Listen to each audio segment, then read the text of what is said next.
konting update lamang po dito sa ating mga red lace guppies. So eto na po sila, yan, medyo malaki na sila guys, at mostly may mga kulay na yung mga males natin. So dito guys, dito ko nilagay yung mga males natin na guppies para mas mabilis lumaki at mas tumingkad pa yung kulay nila at mas mabilis ma-form yung kanilang tails. So yan, makikita nyo guys, medyo malapad na yung mga tails nila. Ayan. So yung diet ko dito guys is PO1 sa gabi, tapos o sa hapon, tapos kiti-kiti or mosquito larvae sa umaga at noon time. Ayan. At saka water change na din every 2 days para mas maging healthy at mas mabilis lumaki ang ating mga guppies. At dito naman guys, so isa itong grow out tank dati, kung nakita nyo sa previous video natin.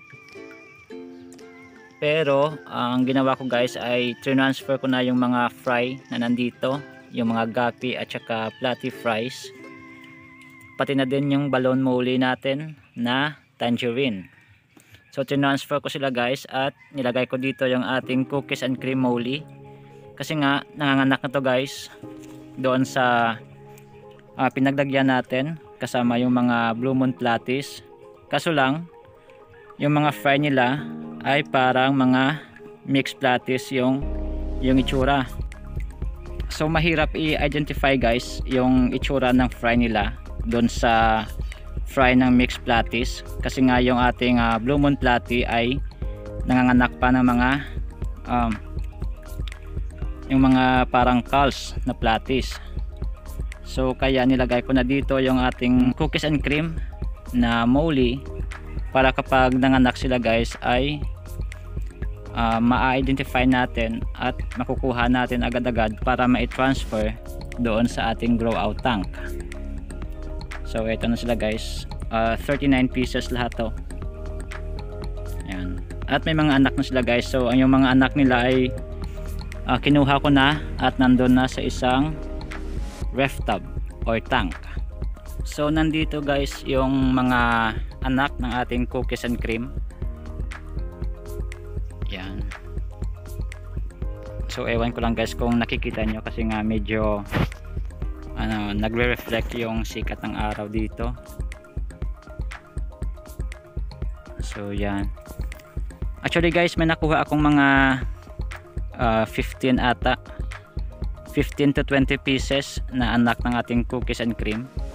Tapos nandito na din yung anak ng ating mga tangerine balloon mollies at black balloon mollies. At kanina guys, so ito yung ating mga black balloon mollies na breeders at saka juvies.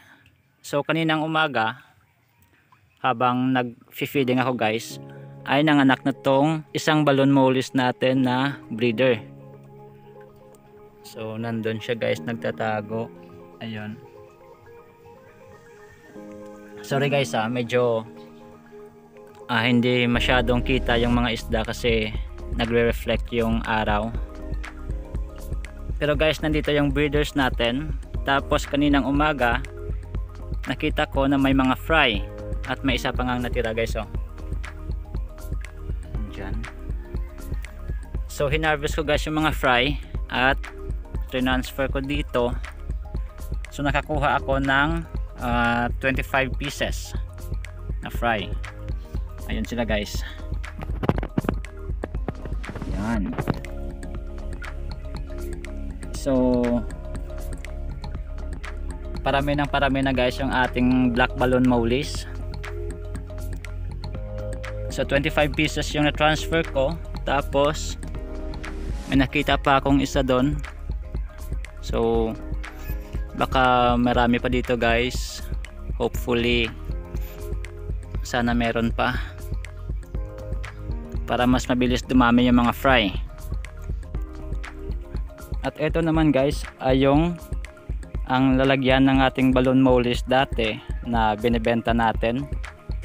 So naubos na yun guys, sold out lahat ng balloon mollies na juvies natin.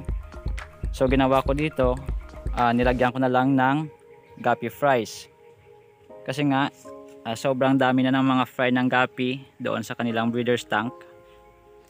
So sayang naman guys kung kakainin lang ng mga breeders natin.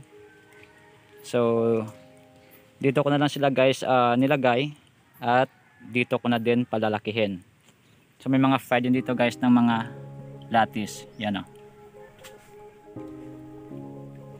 Tapos dito naman guys, yan kung nakikita nyo, ang daming platinum mollies. So bumili ako guys, umorder ako sa kaibigan ko ng mga mollies at luckily ay ang daming platinum mollies na matitingkad yung kulay. So ginawa ko guys, sinelect ko yung mga matitingkad na kulay na mollies or na platinum mollies, tapos gagawin nating breeders to. So mga more or less 50 to 60 pieces din yung nalagay ko dito. So dito lang muna sila guys pansamantala habang wala pa tayong tank para sa ating platinum mollies. Kasi okay lang naman kapag nandito sila kasi hindi naman sila nag-cross breeding sa mga platies. Ayan. Tapos yung mga off color or mga faded, yung mga nagiging silver na guys or nagiging gray, ay nilagay na natin doon sa binibenta nating mga mollies at platies. So i-out natin yon para hindi na dumami. Tapos may mga balloon mollies din to guys na kasama. So yung mga balloon mollies na platinum ay nilagay din natin sa ibang tank. Tara, puntahan natin guys. Dito ko sila guys nilagay yung mga platinum na balloon mollies na nakasama doon sa binili nating mga long body na mollies. So yan, puro platinum lahat yung nandito guys na balloon mollies. Dito ko muna sila nilagay para hindi sila mag cross breeding doon sa mga long bodies. So hindi pa ako guys nakapag-decide if ibebenta ko tong mga platinum balloon mollies na to or ikikip ko muna at gagawing mga breeders. So yung mga kasama nito guys is mga Blue Moon platies at Mickey Mouse platies na binebenta ko na tag 10 pesos each. Yan. Hindi kasama yung mga fresh guys yung mga fresh kasi ay nandito na yon bago ko pa nilagyan ng mga binibenta nating isda. Ayan. At dito naman guys, so eto na yung mga binibenta natin. So yung mga black mollies ay nandito, yung lemon mollies, mixed platies at yung mga platinum. So nakikita nyo guys, marami pang platinum na nandito. Kaso hindi ko type yung color kasi parang magfi-fade na. So nilagay ko sila dito para ibenta. Yan. Tapos yung ating lemon mollies ay malapit na ding maubos. Sayang to guys kasi dapat gagawin ko tong breeder. Kaso wala na tayong paglagyan. Hindi naman natin pwedeng ilagay ito sa mga breeders natin na platinum mollies kasi magko-cross breed to. So i-out muna natin lahat to. Tapos pag nakaipon na at nakapagpagawa na ng bagong tank, tsaka na lang tayo magbe-breed ng lemon mollies. Yan. So yun lamang guys ang update natin for today. So sana guys ay nagustuhan nyo yung video natin. At sa mga subscribers ko dyan, shout out sa inyo. At please like and share ng video guys.